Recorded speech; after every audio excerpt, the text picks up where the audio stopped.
शामदी दादा नमस्ते अस्सलाम वालेकुम सत श्री अकाल केम छो कैसे हो बच्चा पार्टी एकदम बढ़िया। मैं हूं आपका दोस्त राजेमन एएसके क्रिएटिव चैनल पर। आज का हमारा एक बहुत ही ज्यादा इंपॉर्टेंट टॉपिक है कि ऐसे कौन से चैप्टर्स हैं जिनसे नंबर ऑफ क्वेश्चन बहुत ज्यादा आता है, खास करके magnetic effect of electric currents, क्योंकि ये वो चैप्टर है। इसके अलावा लाइट, जहां से नंबर ऑफ क्वेश्चन की भरमार होती है पेपर में, और सबसे ज्यादा टफ जो लगता है वो या तो लाइट या तो मैग्नेटिज्म।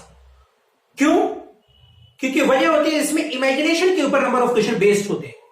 अब जैसे आज के इस टॉपिक में हम सिर्फ magnetic effect of electric current यानी मैग्नेटिज्म के कौन से पार्ट इंपॉर्टेंट है उन टॉपिक के ऊपर फोकस करेंगे। आज के टॉपिक में एक्सप्लेनेशन नहीं है, सिर्फ टॉपिक का डिस्क्रिप्शन है। कौन कौन से टॉपिक को आपको पढ़ना है, रीड करना है। अगर आपको 100 आउट ऑफ 100 लेके आना है, फिजिक्स में पूरा का पूरा मार्क्स स्कोर करने हैं, तो आप कुछ टॉपिक को बिल्कुल छोड़ के जाना ही नहीं है। जैसे पहले कुछ सवाल आपके फिक्स होते हैं कि आप डायरेक्शन की अगर बात ले लो, डायरेक्शन, अब वो चाहे बेटा आपका डायरेक्शन है किसी भी क्वांटिटी का, हम मैग्नेटिक इफेक्ट की बात कर रहे हैं, डायरेक्शन चाहे बेटा आपका इंड्यूस्ड करंट का डायरेक्शन हो, करंट की डायरेक्शन हो, या इसके अलावा करंट के बाद अगला टॉपिक बेटा आपका फोर्स या मोशन का है, या इसके अलावा मैग्नेटिक फील्ड का डायरेक्शन है बेटा आपका, मैग्नेटिक फील्ड का डायरेक्शन। ठीक है, तो इन टॉपिक को हमें मिस नहीं करना है किसी भी हाल में। आता ही आता क्वेश्चन।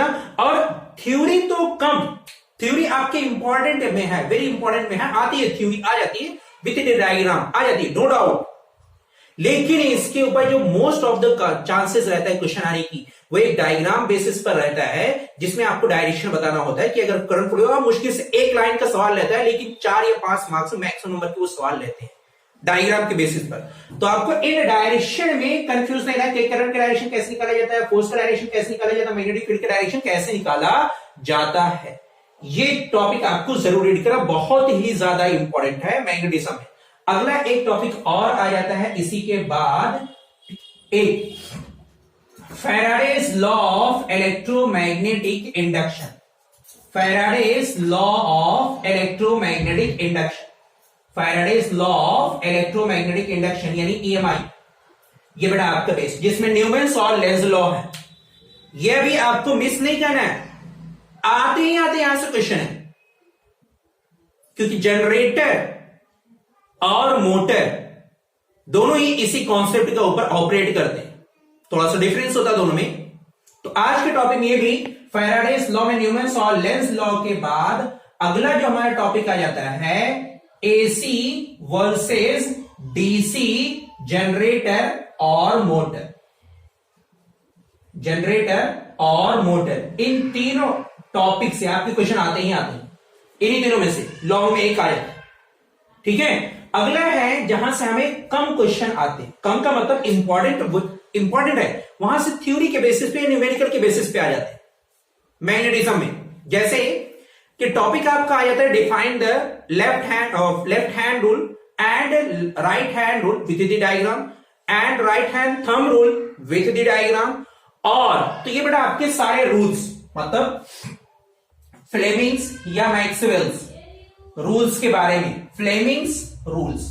अब वो चाहे लेफ्ट हैंड है या राइट है, दोनों रूल के बारे में आपको कहीं भागा ना, ठीक है, दोनों।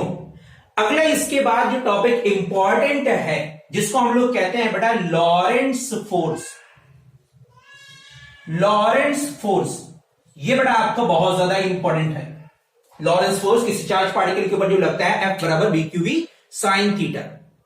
या इसके अलावा बेटा आपका condition of flux, condition of flux, जिसमें मैक्सिमम कब होता है, मिनिमम कब होता है, ये सारे टॉपिक बेटा आपके लिए बहुत ज्यादा इंपॉर्टेंट है। यहां से न्यूमेरिकल आता है। हाँ, इसके अलावा न्यूमेरिकल का जो पार्ट है बेटा आपका फोर्सेस, और फोर्सेस में जैसे एक लॉरेंट फोर्स आ गया, F is equal to BQV sine theta and force on conductor F is equal to Bill sin theta।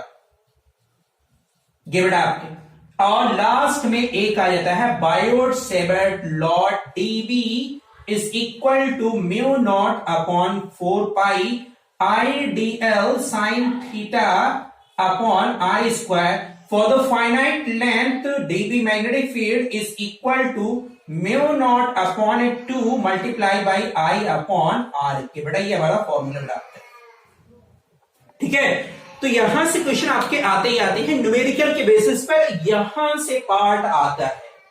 हो सकता है यही क्वेश्चन को इधर लाके शिफ्ट कर दिया गया हो, इंटरचेंज कर दिया हो, कोई प्रॉब्लम नहीं।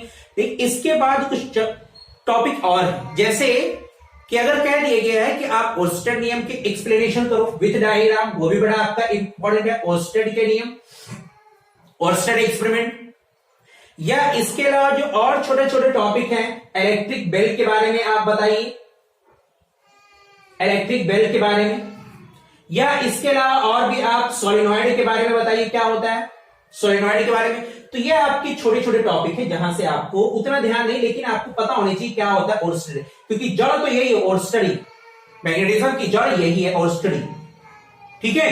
तो आज के इस टॉपिक में हमने ये जाना है कि कौन से टॉपिक को ज्यादा एग्जाम में पूछा जाता है। इन टॉपिक को आप मिस करके मत जाना। मैंने सारे जो इन सभी के ऊपर जो छोटी छोटी डेफिनेशन है या फॉर्मूला है, ये कैसे निकाला जाता है, इन सभी के ऊपर मैंने वीडियोस बनाई और लिंक भी मैंने डिस्क्रिप्शन में दिए, हो जाके देख लेना। अब अगला हमारा पार्ट है यहाँ पे कि number of question put up करके इसके ऊपर प्रैक्टिस कराना, ठीक है। Okay, best of luck.